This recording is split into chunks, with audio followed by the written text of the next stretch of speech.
My name is Captain Kevin Roach. I'm a CH-53 Echo pilot with MAG 24 out here in Marine Corps Base, Hawaii. We started out as a kind of working the joint mission.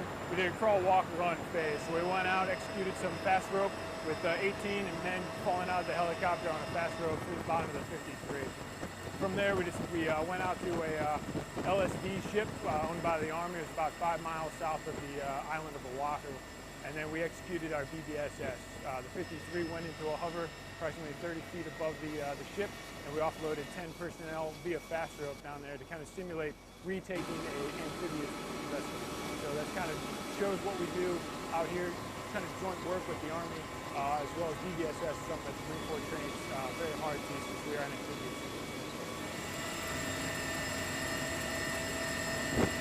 Chief Warrant Officer 3 Abdelkader Hasni. I'm the commander of the LSV-2. In addition to support our partners, Army and other services, our crew will learn how to properly ground the helicopter, how to prepare for a medevac operation.